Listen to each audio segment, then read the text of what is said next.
যারা শোনে তাদের কাছে গল্প, যাদের সঙ্গে ঘটে তাদের সঙ্গে ঘটনা। ফিয়ার ব্লগ অনুভবে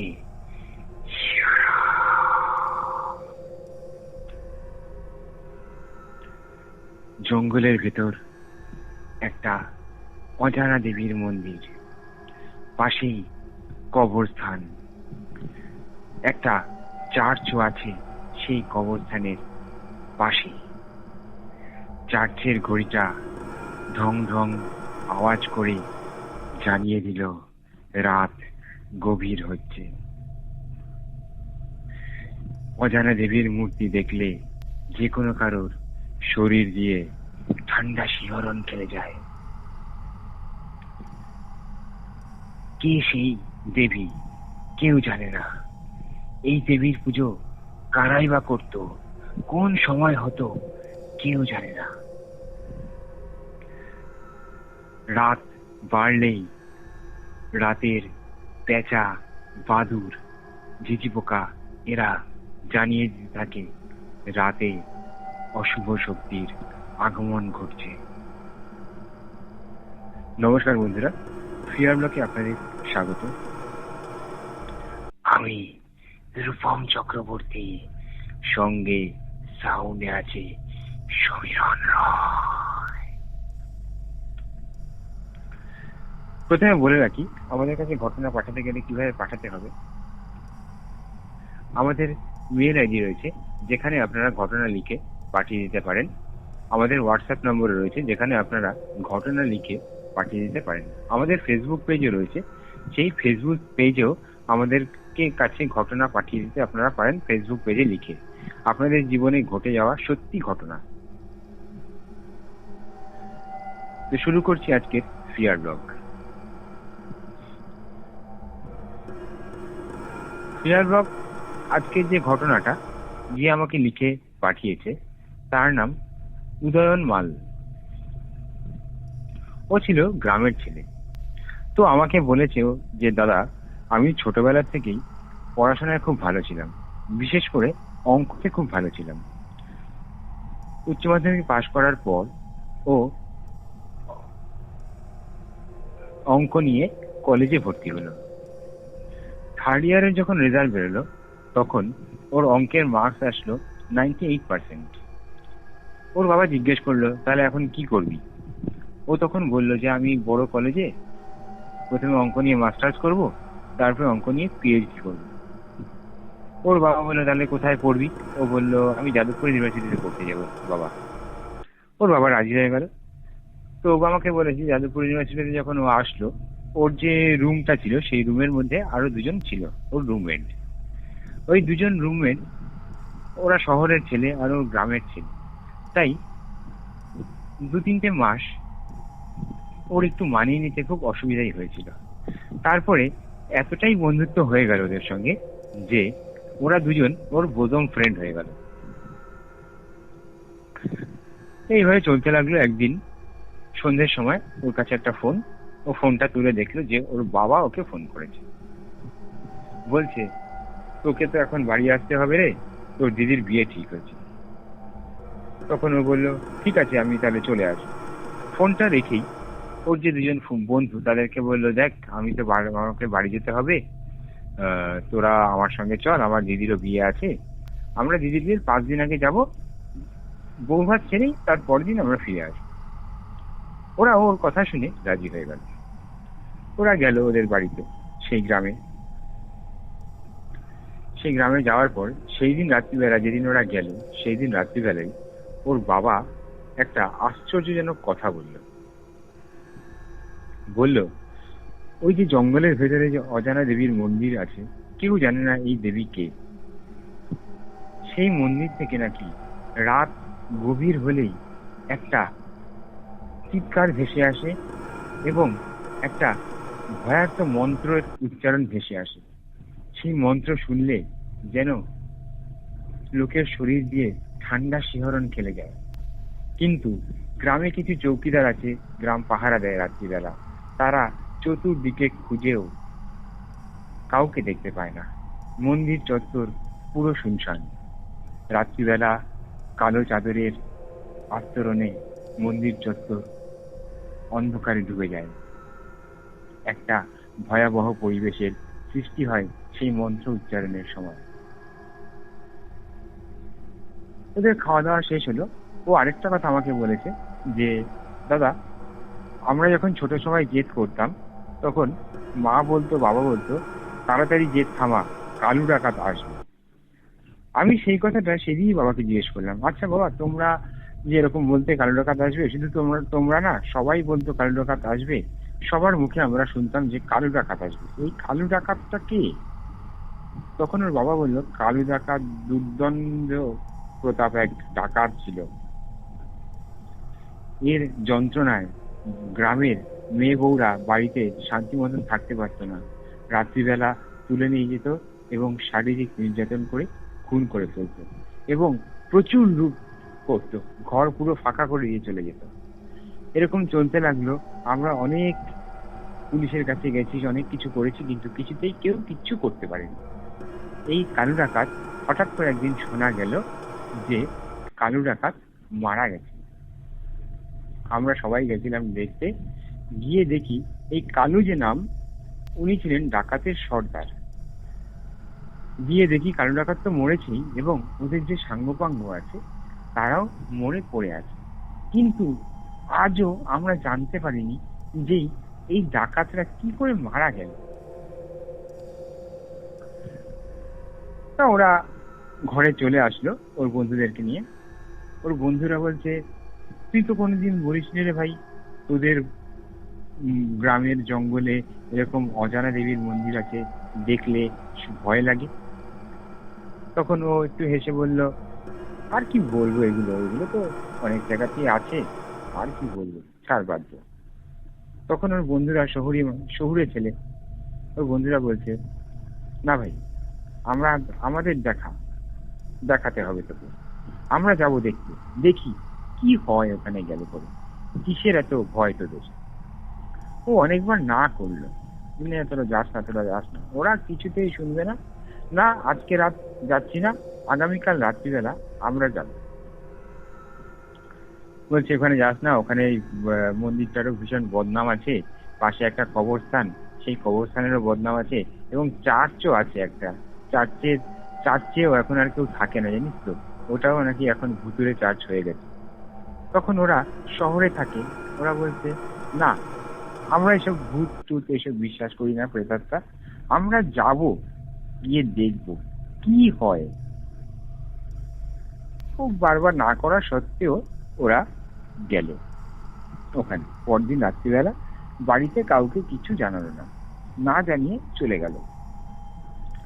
ওখানে গিয়ে চতুর্দিক ঘুরছে ফিরছে, কিচ্ছু নেই, কিচ্ছু দেখতে পাচ্ছে না, কোনো একটা পাখি পর্যন্ত বা একটা কুকুর বেড়াল পর্যন্ত দেখতে পাচ্ছে না। আর চারিদিক যেন বিভৎস আকার ধারণ করেছে। ওরা সমস্ত দিক ঘুরে যেই মন্দিরের সামনে গেল, গিয়ে অজানা দেবীর মূর্তিটাকে দেখে ওরা চোখ স্থির হয়ে গেল। ওদের এ কি দেখছি আমরা, দেবীর চোখ জ্বলছে। সঙ্গে সঙ্গে ওই দুই বন্ধু হেসে ওকে জিজ্ঞেস করলো,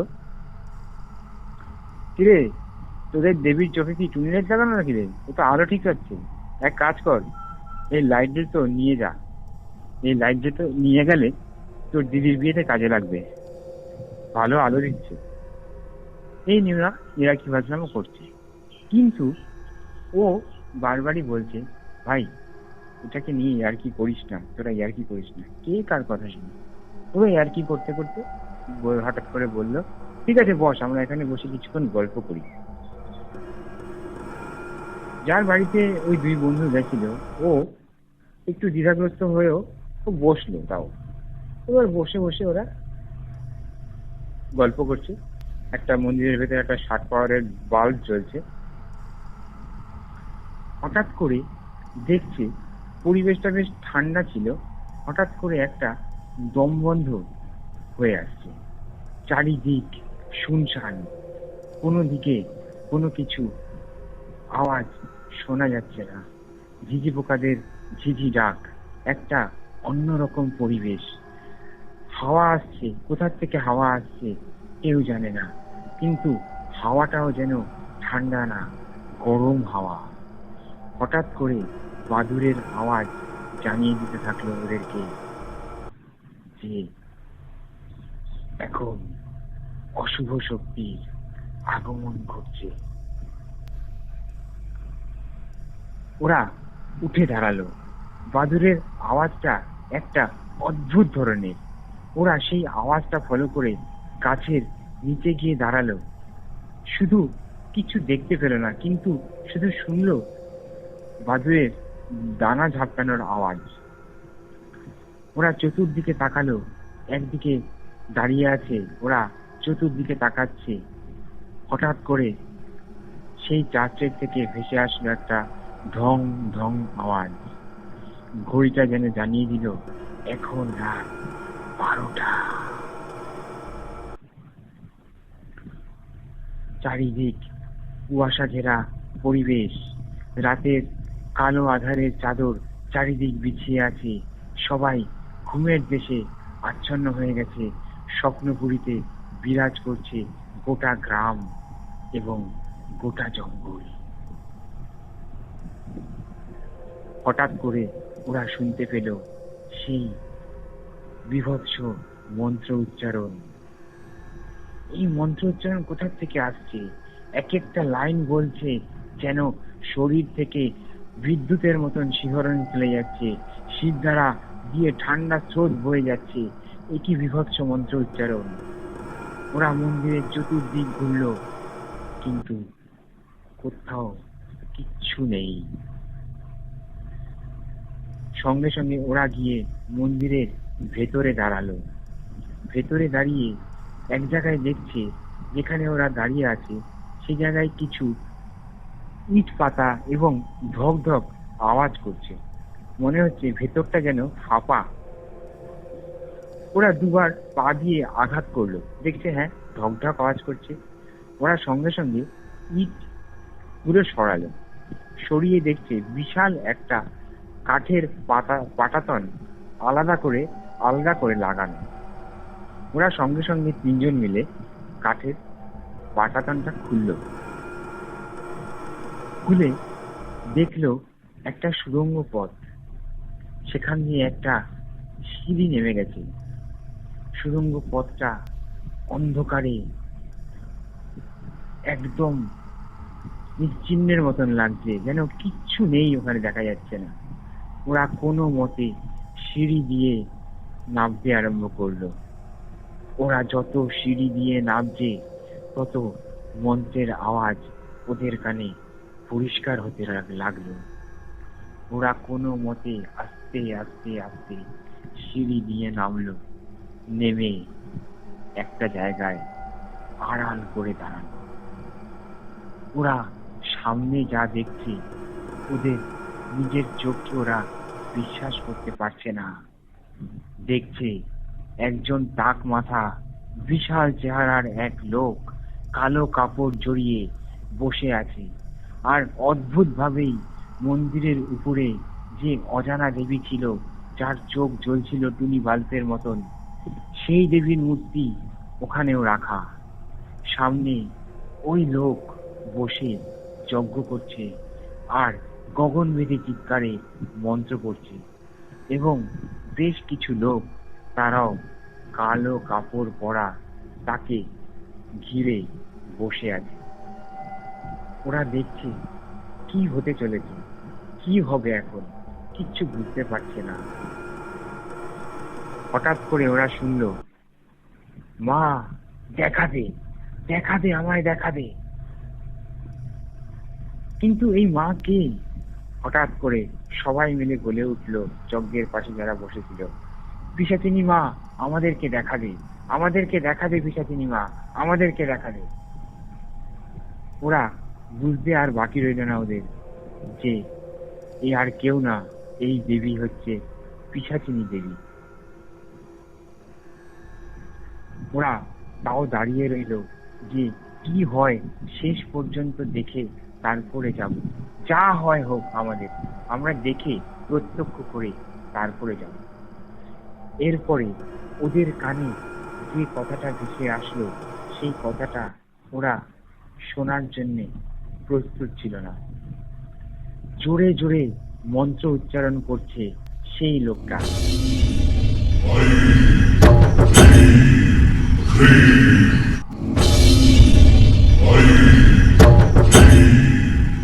মন্ত্র পড়ছে আর বলছে, মা, আমি কালু ডাকাত। আমি মরে যাওয়ার পর আমি আর ডাকাতি করি না। আমি তোর সাধনায় মগ্ন।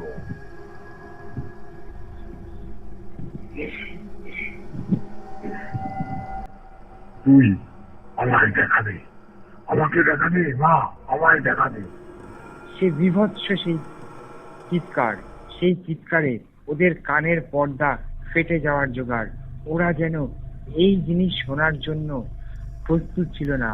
ওরা হঠাৎ করে চিন্তা করলো, আরে কালু ডাকাত তো মারা গেছে, তাহলে এখানে কালু ডাকাত কি করে আসলো? এরা কি তাহলে আদেও মানুষ নাকি অন্য কি? এরা কি তান্ত্রিক নাকি?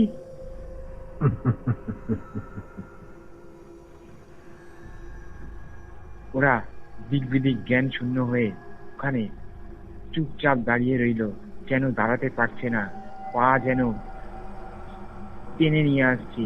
ওরা কি করবে কিছু বুঝতে পারছে না। হঠাৎ করে ওই লোকটা পেছন ঘুরে মুখ ফিরিয়ে ওদের দিকে যে চাইলো, ওরা যে চেহারা দেখলো, দেখার পর ওরা তিনজন নিজেকে আর সামলাতে পারলো না। তারপর সব ব্যাংক, আর কিচ্ছু ওদের মনে নেই। পরের দিন ওদের যখন জ্ঞান ফিরল, তখন ওরা দেখলো ওদের ঘরের বিছানায় ওরা শুয়ে আছে। বাবা মা দিদি সবাই পাশে দাঁড়ানো, ওর কয়েকজন গ্রামের লোক আছে, দুই একজন, আর ওই যে লেঠেলরা ছিল, মানে চৌকিদাররা যারা রাতে পাহারা দিত, তারা। ওরা চোখ খুলতেই ওই চৌকিদাররা জিজ্ঞেস করলো, তোমরা অত রাতে ওখানে কি করছিলে? তোমাদেরকে দেখলাম মন্দিরের সামনে তোমরা অজ্ঞান হয়ে পড়ে আছো, ওখানে গেছিলে কেন? ও ওই কথার কোনো উত্তর দিল না, না দিয়ে বললো, আমরা এখানে আসলাম কি করে, আমরা তো এখানে ছিলাম না। তখন চৌকিদার বলল, ওই যে বললাম তোমাদেরকে আমরা দেখতে পেলাম সকালবেলা বাড়ি ফেরার সময়, তখন তোমাদেরকে আমি নিয়ে আসলাম। আমরা সবাই মিলে তোমাদের তিনজনকে নিয়ে আসলাম, এনে এখানে শোয়ালাম। অজ্ঞান হয়ে পড়েছিল, কি হয়েছিল? তখন ওরা একটু একটু বলল, কিন্তু কেউ বিশ্বাস করলো, আবার কেউ বিশ্বাস করলো না, কেউ হেসে উড়িয়ে দিল। এরকম আবার হয় না, আমরা এত বছর ধরে এখানে আছি, কোনোদিন তো এরকম আমাদের সঙ্গে ঘটেনি। তো ওরা চেপে গেল ঘটনাটা, আর কাউকে কিছু বললো না। দিদির বিয়ে হয়ে গেল ওদের। এরপরে পরের দিন ওরা হোস্টেলে আসলো, কিন্তু হোস্টেলে এসেছে তো ঠিকই, কিন্তু পড়াশোনায় মন বসাতে পারছে না। একটা মেন্টাল ট্রমার মধ্যে ওরা রয়ে গেল। কিছুতেই সেই ট্রমাটা ওদের কাটছে না। রাত্রিবেলা যখন শোয়, তখন খালি চোখ বুঝলেই ওই দৃশ্য তাদের চোখের সামনে ভেসে ওঠে এবং চিন্তা করে, এটা আমাদের সঙ্গে কি ঘটলো, আর এখনো কি এইসব জিনিস হয়, এইসব জিনিস আছে? এরপর ওদের আরেক এক বন্ধুকে ওরা বলল, সেই বন্ধু কথাটা শুনে বিশ্বাস করলো, বললো, হ্যাঁ ভাই, এরকম হতে পারে।